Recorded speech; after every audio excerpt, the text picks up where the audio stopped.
العلم تاج ونبراس لصاحبه يرقى به سلم الأمجاد والرتب وإن خلا المرء من علم ومعرفة فما يفيد جمال الوجه واللقب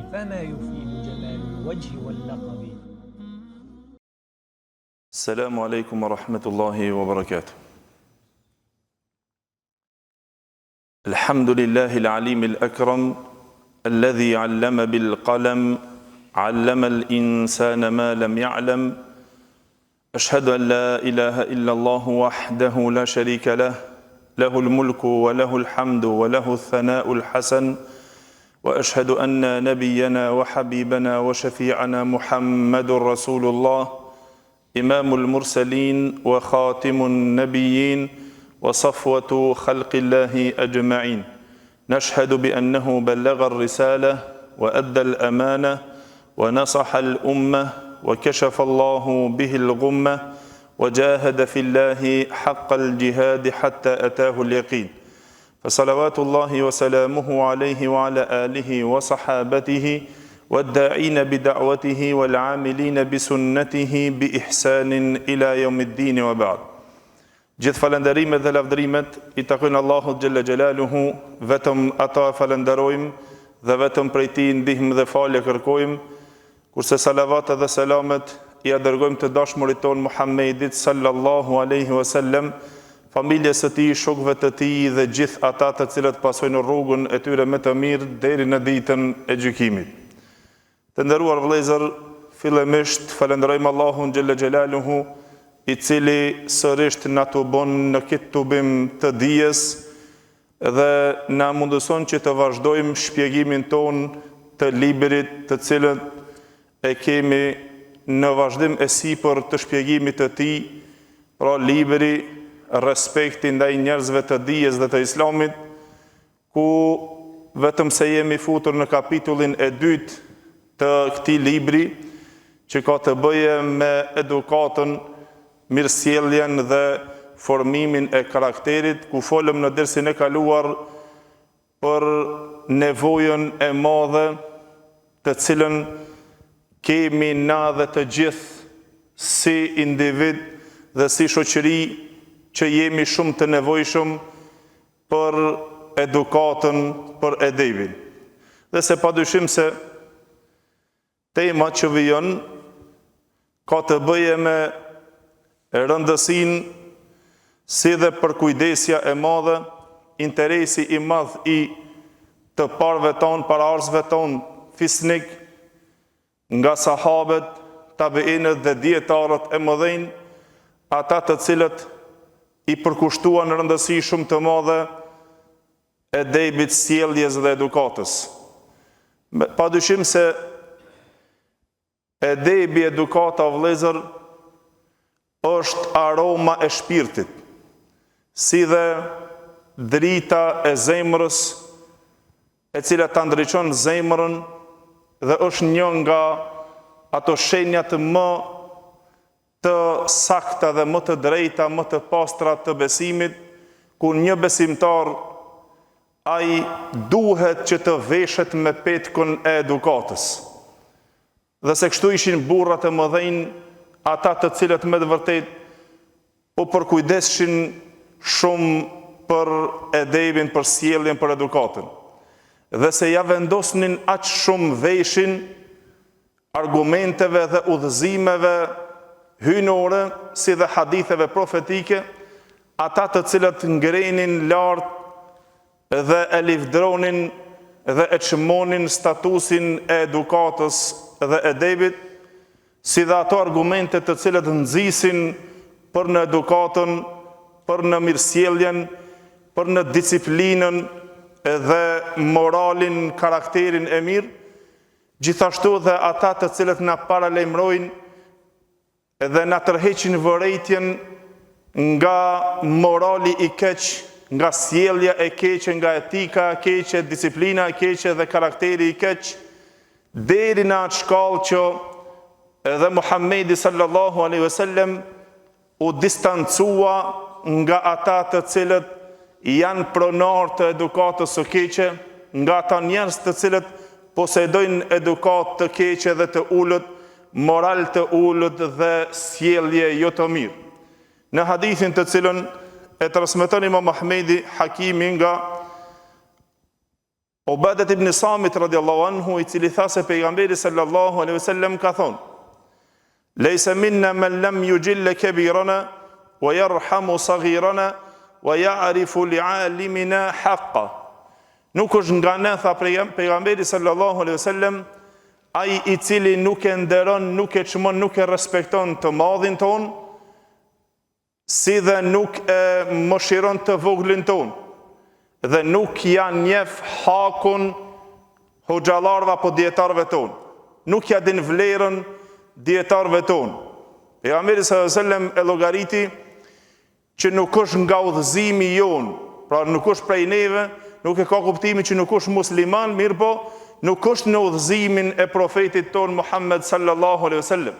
Nuk është nga suneti i tij, as nga udhëzimi i tij, ai i cili nuk e nderon dhe nuk e respekton atë të moshuarin dhe nuk e mëshiron të voglin, dhe nuk ja din pastaj hakun hoxhallarëve dhe dietarëve.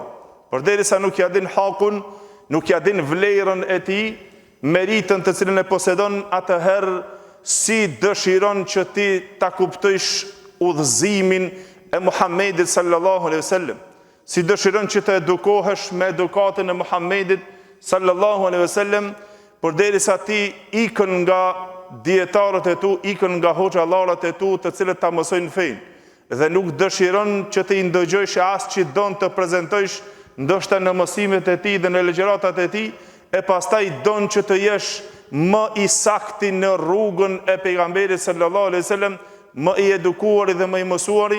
Kjo me të vërtetë se është shumë e largë të vëllezër, për arsye se ato burra të cilët na i lanë këto mësime ishin ato të cilët ja venduan veshin shumë këshillave, udhëzimeve kuranore dhe ato profetike, dhe pastaj aq shumë i preki zemrat e tyre, sa që ato morën veprimin dhe iniciativën e veprimit të tyre që ata t'ja hapun hakun secilit udhëzim dhe secilës këshill, duke vendosur në vendin më të mundshme të cilën ata kishin mundësi ta praktikojnë me aftësinë më të madhe të cilën e kishin, duke u munduar që të i zbatojnë dhe duke u munduar ata të i praktikojnë. Dhe se padyshim se na gjejmë te librat e mëdha të dietarëve të cilët ata na lanë mësimet e tyre pas që na të ndriçohemi me këshillat dhe mësimet e tyre, ishin ata të cilët i kushtuan rëndësi edukatës, sjelljes, disiplinës dhe karakterit. Këto ishin këto burra të cilët nëse i marrmi çdo libër të lexojmë, e shef se nuk shpëton pa e përmendur kapitullin e edebit, kapitullin e edukatës. Cilën do libër që ta marrësh, në to përmendet dhe një kapitull e veçantë që kanë veçuar për edukatën. Si dhe dietarë të cilët morën dhe veçuan libra dhe shkruajtën libra komplet për sjelljen, për edukatën, për edebin. Ndoshta e keni ndëgjuar pra librin të cilën e ka shkruar Imam Buhariu. E ka një libër, të gjithë e njohemi se Imam Buhariu e ka shkruar librin e njohur El Jamiu Sahih, që është e njohura që i përmban hadithet e sakta të më të sakta të librit të Imam Buhariut. Mirë po nëse thomi se ka shkruar dhe një libër tjetër, e cila quhet një libër që e ka veçuar Imam Buhariu me emrin El Adab, Adabul Mufrad, libri i edukatës së veçuar. Para mendoa, në to përmbledh të gjitha edukatat profetike, të gjitha ta udhëzimet të cilët janë me hadithe, me transmetime dhe të burrave, të shquar, të sahabeve, të tabiinëve, që në to i përmbledh gjitha ato, inshallah, ndoshta ndonjëherë na vjen rasti që na të shpjegojmë nga kjo libër i Imam Buhariut, Adabul Mufrad, që është shumë e rëndësishme për në edukat, për në mirësjellje, për në udhëzimin e njeriut si ishte pejgamberi sallallahu alaihi wasallam, duke sjellur argumentet dhe duke i sjellur, domethënë, të gjitha ato gjurmat profetike në udhëzim se si duhet të jetë një njeri në shtëpinë e tij, në vetveten e tij, si duhet të jetë me krijuesin e tij, si duhet të jetë edhe me njerëzit dhe me shoqëri. Gjithashtu, një dietar tjetër i njohur o vëllezër, i cili shkruajti Khatib el-Baghdadi një libër që e veçoi vetëm për në edeb, e ka emrin El-Jami', libri që quhet El-Jami' li akhlaqi rawi wa adabi sami'. Tubimi apo enciklopedia e madhe që përmbledh moralin dhe edukatën apo të mirësjelljen më të lartë të atij dëgjuesit, i cili dëgjon, transmetuesit, i cili transmeton, ka më shumë të bëjë me kërkuesit e haditheve dhe ata të cilët i predikojnë dhe i shpjegojnë dhe i transmetojnë hadithe pra të dietarit dhe atij dëgjuesit i cili domethënë i merr dhe i ndëgjon. Me të vërtetë libri i madh që përmban në to shumë edukat për ata të cilët dëshirojnë të mësojnë e të ndëgjojnë, e veçanërisht ata kërkuesit e hadithit. Gjithashtu është një dietar i cili është Ibn Jami'a. E ka një libër, pra ky Bedruddin Ibn Jami'a, i cili e shkruan një libër at-Tadhkira me emrin Përkujtesa, po e ka për qëllim me titullin të librit Përkujtesa e atij ndëgjuesit dhe atij i cili fol. Gjithashtu dhe dietarit që jep dituri dhe atij i cili mëson. Pra të më përmësuesin, një përkujtesë për atë mësimdhënësin dhe ai që merr mësim. Por të gjithë këto pra janë libra të cilët në to kanë tubuar argumente të shumta. Dhe e njohura e Ibn Muflihit, Adabu Sharia, një libër e madhe, enciklopedi e madhe që përmban shumë edukat, shumë etik edhe shumë mirësjellje, shumë udhëzim nga profeti jon Muhammed sallallahu alaihi wasallam dhe shumë transmetime dhe shumë gjurma për të cilët ne si musliman duhet të i hulumtojmë e të i mësojmë ato libra, të cilët neve me të vërtetë na nevojitë në vëllezër, po e kemi qëllimin se janë dietarë të cilët i kanë kushtuar pra libra të veçanta edukatës dhe sjelljes, moralit dhe karakterit. Si dhe një ashtu e Seferaniu, Shamsuddin Seferaniu, i cili ka një libër Gidhaul Albab bi sharhi Manzumatil Adab. Është një hoxh i cili e shpjegon një poezi që ka të bëjë poezi e veçantë vetëm për në letërsi, për në sjellje, për në edukat. Gjithashtu pra këto burra ishin këto, jo vetëm se shkruanin libra, se ishin shkrimtar dhe njihnin letërsinë e madhe shumë, por ishin burra të cilët kishin dituri shumë dhe të gjitha ato gjurmët dhe ato fjalët e mëdha të cilët i tubonin që nga sahabët e pejgamberit sallallahu alaihi wasallam, transmetimet e haditheve të pejgamberit sallallahu alaihi wasallam, veprat dhe udhëzimet e tij, edhe burrat të cilët e shoqëruan ato dhe ato burrat të cilët i shoqëruan burrat që i shoqëruan pejgamberin sallallahu alaihi wasallam, e gjithë këto burra janë ata të cilët na e lanë pra këtë enciklopedi, na e lanë pra këtë të thomi këtë gjavahir të madh që na nëpërmjet këtyre udhëzohemi dhe e marrëmi mësimin. Por këto e kishin si profesion tyre të cilët ishin dhe edukatorë dhe të fëmijëve. Si dietarë të mëdhenj, gjithashtu dhe e preferonin që ata të i edukojnë dhe fëmijët.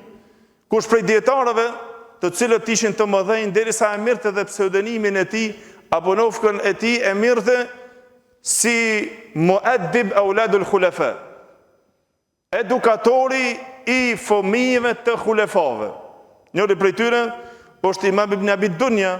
Ibn Abi Dunya është i njohur shumë, njëri që ka shkruar libra shumë, por ishte dhe edukator i fëmijëve të khulefave, për të cilën subhanallahu këto burrat udhëheqësat, halifet e muslimanëve e kishin një derë të vëllezër se si të i edukojnë fëmijët e tyre dhe i kërkonin dietarët më të mëdhenj që ata të ja pranojnë fëmijët e tyre e të i edukojnë dhe të ja mësojnë fenë, e veçanërisht të marrën edukat nga këto hoxhallar dhe nga këto mësues, nga këto dietar. Këto ishin dhe edukatorët e fëmijëve të tyre. Kërkonin edhe ato përkujdeshin me përkujdesjen më të madhe, i shtonin kujdesi shumë të madhe që të lidhin fëmijët e tyre me edukatorin, me mësuesin e fesë që t'ja u mëson fëmijëve të tyre dhe të i edukon ato. Që të jenë të lidhur fort në mes veti. Edhe u pikëllonin halifet e muslimanëve nëse mungon të edukatorin nga fëmijët e tyre që mos të marrin ndonjë edukat jo të mirë dhe jo të shpresuar, të cilën shpresonin që të i kenë fëmijët e tyre të edukuar. E u bëra të vëllezër shumë herë nder të madh e llogaritnin dhe halifet e muslimanëve udhëheqësit e muslimanëve nuk e llogaritin se është ky halife dhe përgjegjës, dhe se ky duhet me hecur me roje dhe i blinduar, por e llogarit të krenari dhe njerëzi ka vlerë aq të madhe dhe i çmuar, ai i cili njerëzit ngajnë që të marrin dije dhe ai i cili njerëzit mundohen që të e respektojnë sa më shumë. Një herë Harun ar-Rashidi thuhet për El-Asma'in, që ishte një burr i shquar i gjuhës i letërsisë, si dhe ishte dietar i madh, thuhet edhe për Ibn Abi Dunya, tha Harun ar-Rashidi i merrte dietarët dhe kërkonte edukator të fëmijëve të tyre, të cilët do të vinë pas princat e tij, për shembull, të cilët ishin Emini dhe Memuni, por një herë to si fëmijë i pa që mësonin të Asma'i, dhe kur i pa Harun ar-Rashidi se si u sjellnin me hoxhën e tyre, ai dërgonte njerë që të përcjell ta shikon se ai edukon ato edukohen ato fëmijët e tij ashtu sikur që duhen. Tha një herë ti përcjell dhe i vëzhgon nga larg Harun ar-Rashidi, tha dy princat pra të tij, pra fëmijët e tij, ato garonin se kush t'ja zgjat nallet dhe këpucët hoxhës së tyre. Dhe ato garonin, u zinin me zveti kush i pari, kush tjetri, garonin që t'ja zgasin këpucët hoxhës së tyre, edukatorit të tyre, mësuesit të tyre. Kjo ishte edukatë e madhe derisa afrohet Harun ar-Rashidi dhe i thot Asma'it, kush nga njerëzit është më krenar? Tha dihet o halife i muslimanëve se halifja dhe udhëheqësi është më krenar dhe më ngritur dhe më me vlerë. Tha jo ai me vlerë, tha po më krenar dhe më ngritur është ai për të cilin këto princat të cilët presin që të bohen fëmijët e halifeve së muslimanëve të ngajnë dhe ato garojnë për t'ja veshur këpucët atij edukatorit, atij hoxhës së tyre, mësuesit të tyre. Por deri sa fëmijët tonë të ngajnë e të garojnë që mësuesin e vet ta respektojnë, edhe hoxhën e tyre ta nderojnë, ta dish se atëherë do të kesh vlerë dhe do të ketë një sukses, inshallah, që pritet të jetë sukses i famshëm e i bujshëm dhe i mirë. Mirë po, nëse rinia jonë dhe fëmijët tonë ikin nga mësuesit, ikin nga edukatorët, edhe nuk ju intereson as prindve as atyre, atëherë mos prit që të vjen nga ato edukat.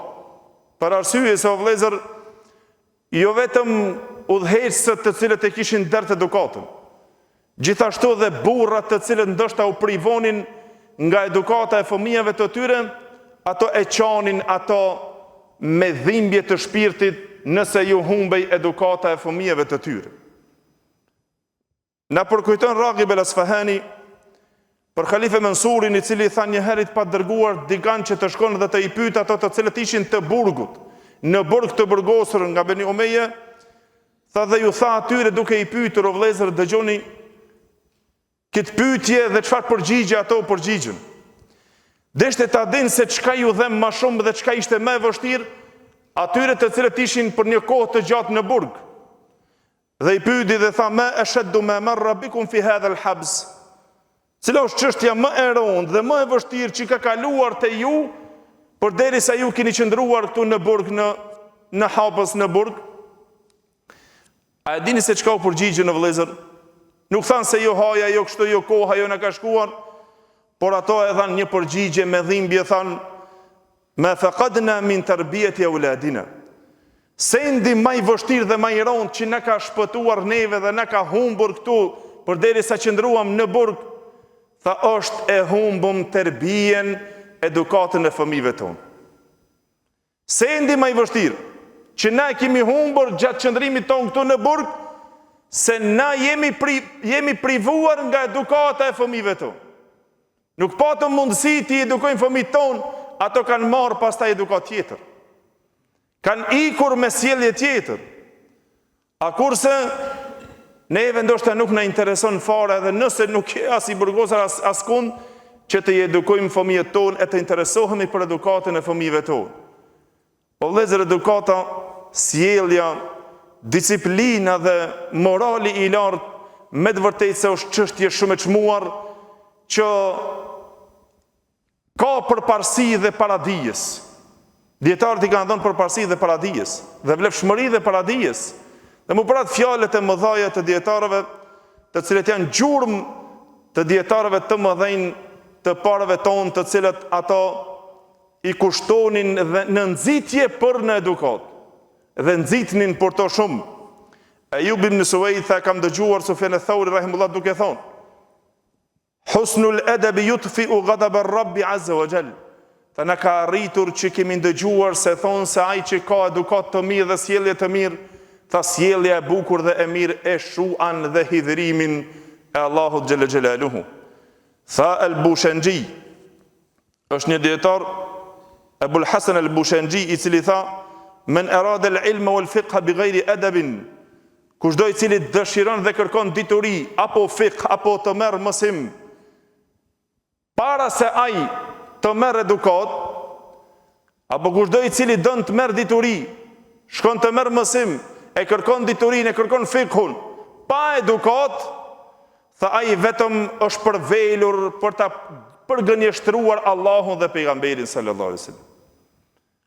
Nuk ka mësim, nuk ka udhëzim e ti mas kish edukat.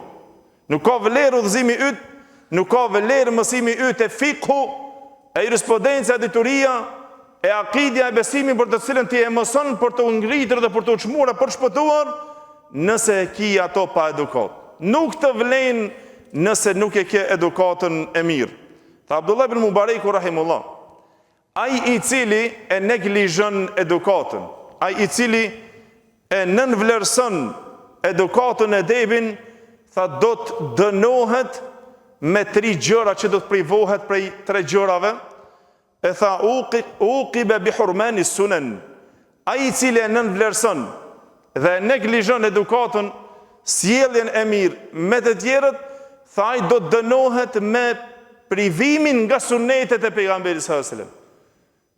Dhe këtë e kemi pa shumë, që ndoshta i udhëzuar fillim udhëzohet, mirë po edukatën nuk i ke përmirësuar.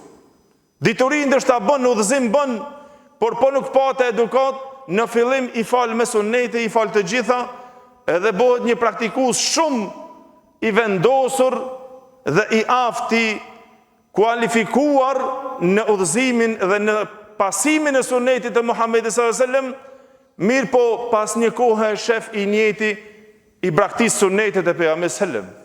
I lën sunetet e pejgamberit sallallahu alajhi wasallam, e tha Abdullah ibn Mubarak rahimullah, tha kush e anashkalon sjelljen, kush e anashkalon dhe kush e nënvlerëson dhe e neglizhon edebin, edukatën, tha ai do të dënohet me privimin nga sunneti. Nuk do të mundsohet të ndjek sunetet e të fal sunetet e pejgamberit sallallahu alajhi wasallam. E kush i braktis të sunetet, tha ai do të dënohet pastaj me braktisjen dhe me privimin e farzëve. S'do të ketë mundësi edhe farzët pastaj të i fal. Dhe kjo kështu shkon gradualisht. Nëse i lën një herë sunetet, pastaj do ta kish vështirë farzët. Nëse i lën tha farzët, ai i cili i braktis dhe i nënvlerëson, i nënçmon, pastaj nëse i humb farzët, tha do të dënohet me privimin e njohjes së fesë dhe të vërtetës së fesë për të cilën Allahu xhela xhelalu për to të ka krijuar. Me të vërtetë se njeriu duhet të vëllezër që të i kushton vëmendje shumë çështjeve të cilat janë udhëzuese dhe janë nxitëse që na thirrin neve që na të praktikojmë edhe të edukohemi në praktikën e atyre të cilët na urdhënon fjalët e Allahu xhela xhelalu edhe sunetet e Muhamedit sallallahu alaihi wasallam. Ruaym ibn Ahmed al-Baghdadi e këshillon djalin e tij duke i thonë kështu: Tha o biri im, ij'al amalaka milhan wa adabaka daqiqan. O biri im, bëre veprën tonde si krypa edhe edukatën tonde si mielli. Pra në kuptimin që shto sa më shumë edukat të jetë sikur mielli që ka nevojë për krypën, po miell ka shumë e me pak krypa jo ndriqet. Pra shto sa më shumë edukat edhe pak vepër, o shumë më e mirë për ty se sa të kesh shumë vepër, po mos të kesh edukat. Sikur ajo buka i mielli nëse nuk ka kryp, është e bajatshme, apo? Edhe pse është e borë, është vepra e madhe, po nëse nuk ka kryp prishet, ajo e cila e ndreq shijen dhe përmirëson shijen, pra është edebi dhe sjellja. Tha Imam al-Khatib al-Baghdadi rahimullah, është obligim dhe detyrshme për kërkuesin e hadithit që ai të jetë njeriu më i plot në edukat dhe në sjellje. Ai i cili vjen në xhami, ai i udhëzuari, ai i cili kërkon dije, ai i cili prezanton nderse, ai duhet të jetë më i plotësuar në edukat. Ai duhet të jetë njeriu më i sjellshëm dhe të jetë më i fortë në përullsinë e tij nga të gjithë të tjerët, dhe të jetë më i madhi në matësi dhe në ndershmërinë e tij, si dhe të jetë njeriu më i largti nga pa edukata edhe nga hidhrimi e ato pjesët të cilët e ulin dinjitetin e tij, për arsye se ky njeri veshët e tij vazhdimisht trokasin të ai lajmet e mëdhaja të udhëzimit të Muhamedit sallallahu alaihi wasallam e të burrave të mëdhej. Një njeri udhëzuar, një njeri musliman, një njeri që ka dituri dhe kërkon dituri, e kërkon mësim, ai duhet që të jetë më i edukuari dhe më i arsimuari, më i respektuari me moralin më të mirë, me dinjitetin më të madh, më të bukur, më të lakmuar të tjerët, për shkak se ai vazhdimisht ndëgjon këshilla. Ai ndëgjon ligjërata, ai arrin lajmet vazhdimisht, e pra nëse ky atëherë nuk i vepron, nëse ky nuk edukohet, atëherë çfarë dobi ka për ajo dituri të cilën ti vazhdimisht e ndëgjon ligjërata, derse sa të duash, po kush i ndëgjon dhe kush i vepron? Për atë nuk ka efekt, se na nuk i ndëgjojmë me veshin që ti nati përmirësohemi dhe të veprojmë. I ndëgjojmë dhe shkojmë dhe në fund pastaj dhe nuk do as të ndëgjojmë. Pse? Për arsye se janë të ronda, është problem, nuk i don, e këto të bijnë deri në atë shkakun që e prish pastaj dhe sjelljen tonë, ndoshta ta prish dhe udhëzimin tënd, nëse nuk dëshiron që të praktikosh ato të cilën duhet, për të cilën dietarët na kanë udhëzuar o vëllezër dhe na kanë tërhequr vërejtjen.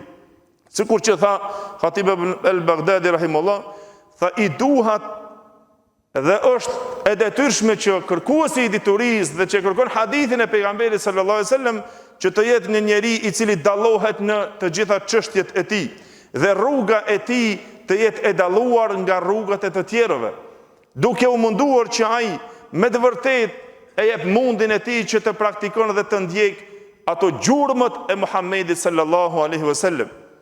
Dhe ai të i vendos sunetet e pejgamberit sallallahu alaihi wasallam në vetveten e tij, në praktikën e tij. Të dallohet ky që mëson, ky që din dhe ky që ndëgjon, dhe ky udhëzuari nga i tjetri i cili nuk është i rrugës së udhëzimit.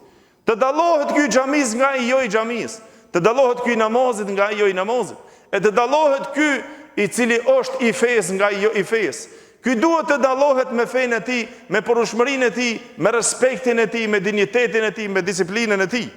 Dhe dallohet për arsye se e ka urrnekun më të mirë pejgamberin sallallahu alaihi wasallam. Që Allahu xhelle xhelalu tha: "Laqad kana lakum fi rasulillahi uswatun hasana." Ju e keni modelin më të mirë, shembull më të mirë e keni Rasulullahin sallallahu alaihi wasallam. Sufjan ibn Uyeyne rahimullah tha, o vëllezër, nëse dëshironi që ta dini cila është ajo peshorja më e madhe për të cilën të i peshon çështjet e tua dhe veprat e tua, të i vësh në vag, në kantar, në peshore, peshorja më e madhe tha është Rasulullahi sallallahu alaihi wasallam. Është pejgamberi sallallahu alaihi wasallam, kur njeriu duhet të zon veprat e tij, punët e tij, çështjet e tij në peshorën e pejgamberit sallallahu alaihi wasallam.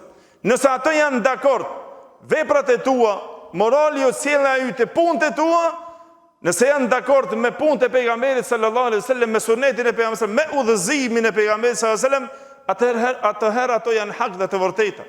Nëse ato janë në kundërshtim me sunetin dhe udhëzimin e praktikën e pejgamberit sallallahu alaihi wasallam, ta dish se ato nuk janë hak dhe nuk janë të vërteta. Nuk janë në përputhshmëri me sunetin e Muhamedit sallallahu alaihi wasallam. Por arsye se tha Ibn Shihabi, tha kjo dituria është edebi i Allahut xhelle xhelaluhu, për të cilën këtë edukat Allahu xhelle xhelaluhu edukoi me to të dërguarin e tij që e porositi gjithashtu ai ta edukon edhe popullin e tij, ummetin e tij. Pra është një emanet edukata, dhe kjo dituri e madhe është emanet që e la Allahu xhelle xhelalu te pejgamberi selam që ta përcjell te populli i tij dhe të gjithë na të cilët e marrmi, e kemi emanet diturin të përcjellmi dhe edukatën dhe mirësjelljen që na ta përcjellmi o vëllezër, për arsye se është e detyrshme që ai i cili e përcjell, ai i cili ndëgjon, ai i cili mëson, që ai ta vënë në praktik dhe ai të interesohet se a e ka kapur hakun të drejtën dhe udhëzimin e pejgamberit selam apo jo, të dallohet me çmëshmërinë e tij, me ndershmërinë e tij, dhe të dallohet ai me edukatën e tij, në veprimet e tij, për të cilët ai i ban për shkak se është i urdhëruar që ai të jetë pasues i gjurmave dhe fjalëve të dietarëve të mëdhenj të cilët na i transmetuan edhe udhëzimin e pejgamberit sallallahu alaihi wasallam. Atëherë kur nuk je në udhëzimin e pejgamberit sallallahu alaihi wasallam, ti e ke humbur ndoshta atë punën tonë të lodhshme, nëse nuk e ke sipas udhëzimit, sipas urdhnit dhe sipas porosisë së pejgamberit sallallahu alaihi wasallam, e ke humbur pastaj mundin tënd.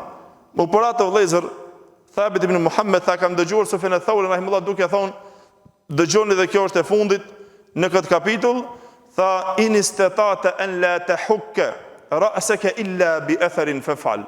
Sufjan al-Thauri rahimullah vëllezër tha, nëse ke mundësi që mos ta kryesh edhe kokën tonë dhe për vetëm se me argument, me gjurmë të ndonjë dinje tabiiu, ndonjë hadithit apo ndonjë porosi fetare, tha atëherë bëra ato. Pse e thot këtë fjalë vëllezër Sufjan al-Thauri rahimullah? In istata'ta an la tahukka ra'saka illa bi atharin faf'al. Nëse ke mundësi që as kokën mos ta kryesh vetëm se me argument, edhe ato bëre. Çka do të thot me këto? Se shariati Allahu xhelle xhelaluhu, feja Allahu xhelle xhelaluhu është ajo e cila na mëson në çdo dobi e cila për ne është e dobishme. Dhe na tërheq vërejtjen nga çdo dëm e cila është për ne e dëmshme. Ato objektivat apo qëllimi i shariatit Allahu xhelle xhelaluhu është gjelbul menafit, të i sjell i ngren dobijat për njerëzit, darul mafasid, largimi i të këqijave. Gjithherë, nëse është diçka e dëmshme, po edhe nëse është edhe kruajtja e kokës, ata shikojmë pse ta kruaj bash kokën kështu. Edhe thonjt nëse i pres, si ti i presin bas udhëzimit, a ka ndonjë udhëzim profetik këtu? A ka ndonjë gjurmë e selefëve të cilët kanë vepruar ato burrat e mëdhenj, si kanë vepruar ato, edhe në xhami kur të dalë, si kanë dalur ato, si kanë vepruar ato, si kanë ecur ato? Na si musliman duhet që të pyesim. Ajo të largohemi ik pikti se filoni, nëse e bën ti, pse e bën ti kështu, ku e gjetë ti kështu? Jo be, unë shumë në rregull jam se unë kam argumente. Unë kam gjurmën, unë kam fjalët e atyre burrave të cilët i lavdëroi Allahu xhelle xhelalu. Ke i kënaqur Allahu xhelle xhelalu me pejgamberin e tij, ke i kënaqur dhe me ato burra që e shoqëruan pejgamberin sallallahu alajhi wasallam. Vepër që e bën sahabët. Nëse s'ki mundësi edhe kokën kur ta kruaj me argument, do ta kruaj me argument. Jo sikur, nëse nuk e bëj, pse nuk e bën atë? Se bëj se nuk kam argument. Nuk kem gjetër argument. Dietarët ne kanë tupuar dhe ne kanë mbledhur vëllezër. Si veproi pejgamberi sallallahu alajhi wasallam? Na duhet që të interesohemi me edukatën më të mirë. Jo ai i cili nuk ka argument, pse nuk e bën ti kështu? Po ti pse e bën si edhe me argument? Jo nuk di. E veçanërisht adhurimet. Normal se adhurimet është rregull në fenë islame se al-ibadat tawqifi. Adhurimet janë të stopuara në argument. Pas argument zguxon me thonë është ibadet. Ta bëj kit, ta bëj atë, ta bëj një vepër kështu, po mirë unë bëj sevap. Nuk guxon se s'ka argument. Ibadetet, adhurimet janë të stopuara në argument. O do të ketë Kur'an, o do të ketë sunnet, o do të ketë vepër të shokëve të pejgamberit sallallahu alajhi wasallam dhe ata pasuesve burrave më të mirë. Po nuk pat në to argument, mos u lodh. Se në adhurim, s'mund me thonë tash më kujtohet më një adhurim, unë ta baj pa mirë, jemi bona fejnë e rujna është. Me qka e ruan fejnë? Me ato që s'është adhurima? Pse i bën të spijat kështu? Pse nuk e bërë kështu? Pse e bërë duan kështu? Pse i tjetëri nuk e vendosë kështu? Pse u fale kështu? Të gjitha janë me argument nëse ti argumentohesh në Kur'an, Sunet dhe në hadithet e pejgamberit, udhëzimi i pejgamberit Allah. Pse e bëre kitë kështu në xhami? Për shkak se kam argument. Ti a ki argument në mësjell, po nuk kam unë, po nuk është kjo fe. Qysh mundesh as mos me pas argument, as mos me ditë edhe përsëri me arsyetu. Plus asaj me sulmu, me çka sulmon? Ku e ki argumentin, o vëllai mirë? Nëse ti ki argument, ma sjell argumentin që mos e vepro kështu. Ose nëse don ta bësh një adhurim, po filan pa mirë bëjmë na. Sidomos të cilët bëjnë bidatët dhe shpikjet dhe risit në fej, mas shumë ti argumenton, po na mirë bëjmë për fejnë, se vab bëjmë. Me çfarë argumenti bën se vab? Allahu nuk ta pranon atë adhurim, edhe adhurim me kon. Më ngrit tash me fal Yacin. Hajt ta fal me Yacin një 7 rekat. Pse? Pa ibadet bëjmë na. Adhurim bëjmë na. Ti bëjmë një 1 milion herë, 200 herë, 500 herë, subhanallah, 30 elhamdulillah. Simbas dëshirës, nuk ka adhurim simbas dëshirës na që shdojmë. Allahu në ka porositur adhurimin simbas ai që don. Edhe simbas që e ka urdhëruar te pejgamberi sallallahu alajhi wasallam, simbas ai që na ka porositur. Na si rob të Allahut jemi të urdhëruar që të pasojmë argumentin. Po edhe nëse jemi shtrit në shtëpi, po edhe nëse jemi në rrugë, edhe në udhtim, gjithëherë pyesmi, a ka argument këtu? Na duhet si musliman të interesohemi. Ajo në fond nëse nuk na pëlqen, po ikbe se ta prish fen. Pse ta prish fen? Ai që i prish fen, ai nuk del haptazimet të tregu argument. Ai që ka argument shumë thjesht, është libra Allahut, është fjala e pejgamberit Allahut, e ja ulmi dhe bisedoj. Me shikojmë kush e ka transmetuar. E shikojmë sa është e saktë dhe sa është e vërtetë. Po ti tjetri që e sulmon me çka? Po pse ti nuk e ban kështu? Pse nuk e ban financin? Po s'ka be vëlla argument. Sjellëm argument. Jemi të urdhënuar që na të shkojmë mbas sunetit pejgamberit. Ta pasojmë sunetin e pejgamberit Allahut. A domi të jemi ato grupa të cilët do të ringjallesh me pejgamberin, pasues pejgamberit sallallahu alajhi wasallam, që Allahu na ka urdhëruar në Kur'an. Tash nuk është tema aty, po na shumë ajete të shumta në Kur'an që Allahu xhelel xhelalu ka sjellur për ta respektuar Allahun dhe pejgamberin sallallahu alajhi wasallam. Për ta pasuar, për t'ju bindur atij. Nuk kemi urdhëruar të bindem filanit atij tjetër dhe tjetër. Pse? Po na kështu e kemi. Po ku ka thonë më Allah? Po mezhebit Hanefi, po sjellen mezhebit Hanefi, bjerë argument që ka thonë kështu. Bjerë argument që to bidatet të cilët bën. Sjelli ku janë ti shoh. Nëse janë argument, na duhet më bind, nëse vjen argumenti i qartë, ki hadith, vërtet, ki fjalë, ki udhëzim profetik, janë gjurmë të selefëve të cilët ato Allahu ke kënaqur mbi të, na sjell nëse janë na duhet me pasu. Na si musliman duhet me pasu. Ajo me thonë, jo, s'mi intereson mu kush është unë e kështu e kam gjetur, kështu e çoj. Kjo s'është argument. As nuk ka zgjidhje, as arsyetim justifikim për Allahu xhelel xhelalu. Po dush me pyet, kush kam mësuar, pyet e vëllat, se cilën hoç, se cilën mësues, se cilën edukator, thë jo vëllat, çikit që ma thaë, a ka argument? Ja, duhet me bë kështu.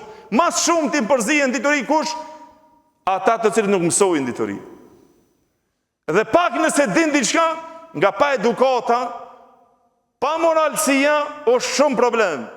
Pse? Se nuk është sjellje dhe edukant ndaj sunetit pejgamberit Allahut me sulmu.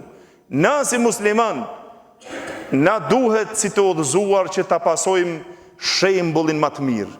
Edhe burrat të cilët na i kanë sjellur o vëllezër dietar na i kanë ruajtur që na të i pasojmë. Me të vërtetë se fjala e Sufjan e-Thaurit rahimullah është për ta futur në xhepin e zemrës, e ta kish gjithherë në vepër, edhe kur të futesh në shtëpi, me cilën kom du të më fut? A pas ka diçka këtu në shariata? Librin të cilën e cekëm të Ibn Muflih Adabu Sharia, ka sjellur që gjithë edukatat se si duhet një musliman të flen, si duhet të çohet, si duhet të veprohet, çka duhet me bë, si duhet më martu, si duhet më unda, gjitha, si duhet me ecë rrugë, si duhet.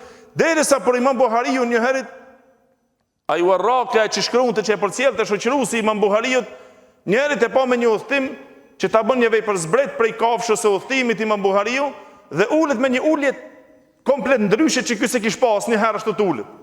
E i tha Imam Buhariu, tha nuk të kam pa kështu ta bësh këtë vepër. Imam Buhariu rahimullah me një herë argumentin e kishte me vete, tha na ka transmetuar filani, na ka treguar filani, na ka thon filani transmetohet nga filani deri te Sha'biu, pra Amir ibn Sharhabil, tabiiu i ndershëm nga tabiinët e mëdhenj, sa i kur udhtonte zbritte nga udhtimi, nëse ulej prej udhtimit të tij ulej kështu në këtë mënyrë. In istataten la tahukka ra'saka ila bi'atharin faf'al. Nëse ke mos jetë kokën mos ta kruajsh, veç se me argument bëj atë. Se për to merr problem. Pse ulesh kështu në xhami për shkak se kam argument dush problem. Pse rrin ose pse qëndron në xhami, pse bën dhikr, pse bën fal namaz, pse bën shemën nafile ose prit namazin prej namazit, se kam argument, du se vap të fitoj.